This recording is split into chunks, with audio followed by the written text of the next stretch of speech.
Selamat pagi pemirsa, kembali lagi bersama saya Hasbi Firly dalam program liputan istimewa pada kali ini. Berita pertama kita diawali dari SMA 82 Jakarta yang tengah menggelar kegiatan spesial bertajuk Lomba DDK atau Rayakan Kemerdekaan. Lomba DDK sendiri merupakan program kerja OSIS tahunan yang selalu dinantikan karena menjadi bagian dari perayaan Hari Ulang Tahun Republik Indonesia. Kegiatan ini tidak hanya menghadirkan hiburan, tapi juga syarat akan kekompakan dan nilai sportivitas. Berbagai lomba unik yang seru digelar antaranya adalah lomba voli air, post to post, catch a coin, blind box, estafet air, hingga terpilar. Semua perlombaan dirancang untuk membangkitkan keceriaan, mengasah kekompakan, serta menunjukkan rasa sportivitas antar kelas.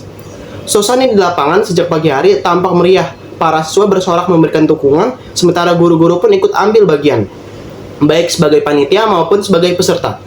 Kehadiran guru yang ikut berlomba menambah keakraban antara siswa dan pendidik, menjadi kegiatan ini dengan penuh kehangatan. Yang menarik, lomba DDK juga menjadikan ajang bagi siswa untuk menunjukkan bakat kreativitas dan kekompakan. Banyak kelas yang tampil menari atau bernyanyi khususnya untuk membakar semangat dan mendukung tim mereka. Untuk mengatur lebih lanjut bagaimana jalannya perlombaan secara langsung, mari kita bergabung bersama rekan kami, gadis yang sudah berada di lokasi. Kepada gadis kami persilahkan. Baik, terima kasih Aspi. Pemirsa, pada saat ini saya sedang berada di SMA N82 Jakarta, tempat terjadinya DDK Lomba diadakan.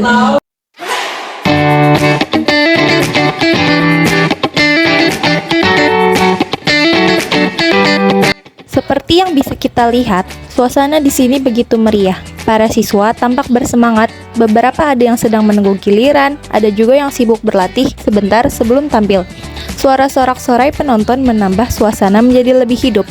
Lomba DDK ini memang menjadi salah satu kegiatan tahunan untuk merayakan HUT RI yang selalu ditunggu oleh para peserta didik. Tidak hanya menghibur, tapi juga melatih kreativitas, kekompakan, dan keberanian setiap peserta. Untuk mengetahui lebih jelasnya, mari kita bertanya dengan salah satu anggota lomba. Untuk lebih jelasnya, mari kita bertanya dengan narasumber. Baik pemirsa, sekarang saya sudah sedang bersama narasumber. Boleh tahu namanya siapa? Nama saya Nashwa. Oke, Nasya. Izin nanya ya. Sebenarnya tujuan diadakan lomba ini untuk apa sih? Untuk memperingati 17 Agustus karena kita juga mengenang perjuangan bangsa Indonesia untuk melawan Belanda. Kira-kira persiapan yang dibutuhkan untuk hari ini semua tuh buat lomba, buat bersenang-senang tuh berapa lama? 2 hari sih. Hari ya. Terus menurut kamu apa manfaat dari kegiatan ini?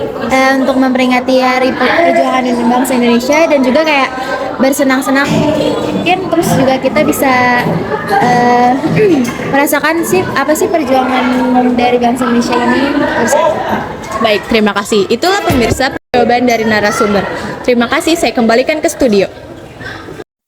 Dari jawaban narasumber, kita bisa simpulkan bahwa lomba ini tidak hanya sekedar ajang kompetisi, tapi juga menjadi wadah untuk melatih kemampuan siswa, baik dalam hal kreativitas, sportivitas, maupun kerjasama. Dengan adanya kegiatan ini, siswa belajar untuk berani tampil, menghargai usaha teman, serta menumbuhkan rasa percaya diri. Semoga event seperti ini dapat terus dilaksanakan di tahun-tahun berikutnya.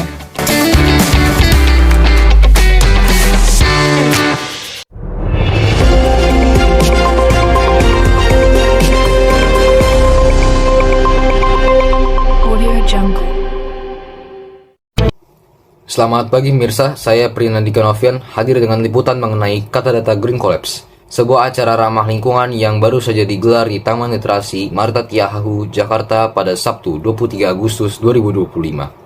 Acara ini menjadi salah satu gerakan kreatif dalam mengajak masyarakat untuk lebih peduli terhadap lingkungan, dengan menghadirkan 4 zona utama, yaitu zona talk show, zona ekspresi, zona healing, dan zona musik. Pengunjung mendapatkan pengalaman yang lengkap, yaitu hiburan, edukasi, sekaligus inspirasi. Antusiasme masyarakat sangat terasa. Banyak pengunjung yang datang bersama keluarga, bahkan komunitas lingkungan turut hadir untuk mendukung gerakan ini. Kata Data Green Collapse menjadi bukti nyata bahwa isu lingkungan dapat dikemas dengan cara yang kreatif, menyenangkan, dan mudah dipahami semua kalangan. Untuk mengetahui lebih lanjut tentang kegiatan ini, kita bergabung bersama rekan kami Rafa yang sudah berada di Taman Literasi Marta Tiahau. Selamat siang pemirsa, saya Rafa Hadian yang akan membawakan berita hari ini mengenai acara ramah lingkungan yang baru saja digelar di Jakarta.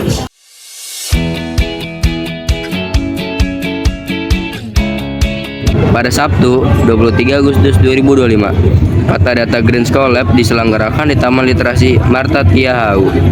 Acara ini menghadirkan konsep kreatif sekaligus edukatif untuk mengajak masyarakat lebih peduli terhadap kelestarian bumi.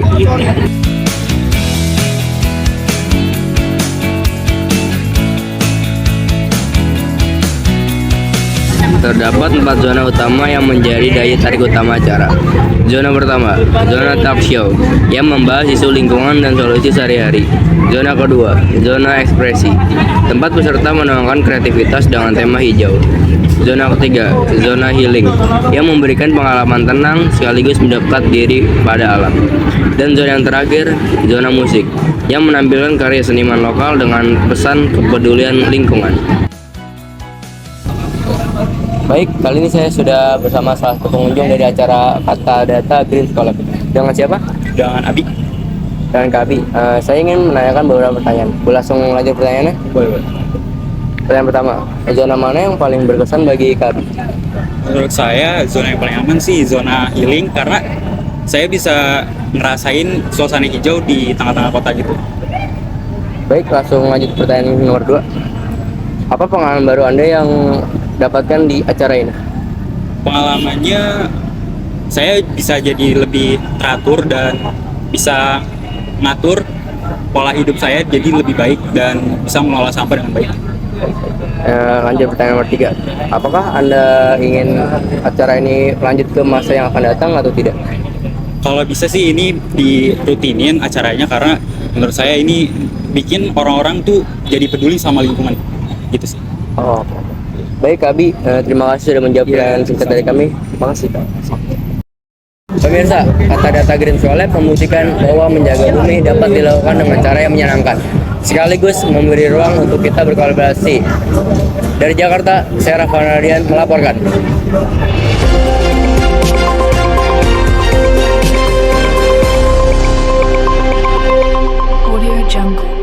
Selamat pagi pemirsa, saya Arum Maulana Janatin hadir dengan liputan mengenai kegiatan Car Free Day atau yang dikenal sebagai CFD yang rutin digelar di kawasan Bundaran HI Jakarta. CFD sudah menjadi agenda mingguan yang selalu dinanti-nanti oleh masyarakat setiap hari Minggu. Jalanan yang biasanya ramai, padat dengan kendaraan disulap menjadi ruang terbuka bagi warga untuk berolahraga, berjalan santai, bersepeda, bahkan sekedar bersantai bersama keluarga. Tidak heran jika suasana Bundaran HI pagi hari ini begitu ramai dan penuh warna. Selain berolahraga, CFD juga menjadi wadah interaksi sosial. Banyak komunitas yang memanfaatkan momen ini untuk berkegiatan bersama. Mulai dari senam massal, kampanye kesehatan, hingga kegiatan seni jalanan.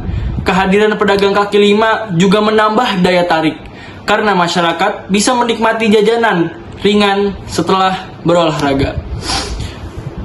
Untuk mengetahui lebih dekat suasana Car Free Day pagi ini, mari kita ikuti laporan rekan kami, Albana, yang sudah berada di Bundaran HI. Silahkan. Ya, benar sekali Maulana. Pemirsa, saat ini saya berada di kawasan Gelora Bung Karno, salah satu titik pusat keramaian Car Free Day di Jakarta.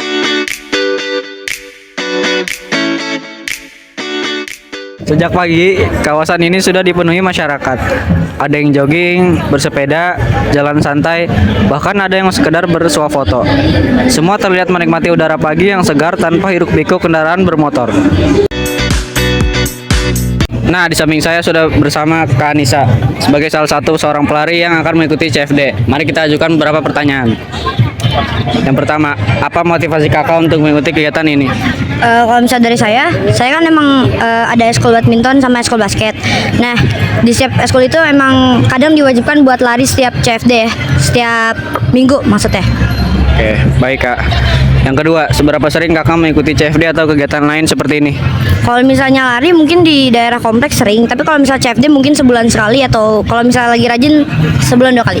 Oke, keren Kak. Menurut kakak, Menurut kakak apa manfaat terbesar dari kegiatan seperti ini?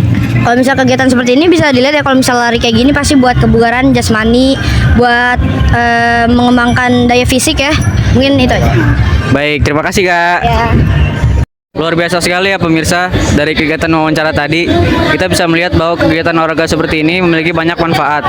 Tidak hanya menyehatkan tubuh, tapi juga memberikan semangat positif, memperluas pergaulan, dan bahkan bisa menjadi sarana refreshing dari rutinitas sehari-hari.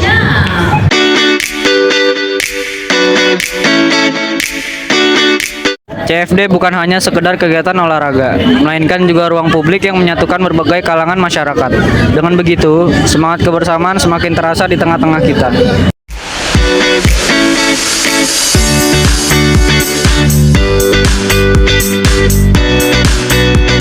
Demikian laporan dari kawasan GBK.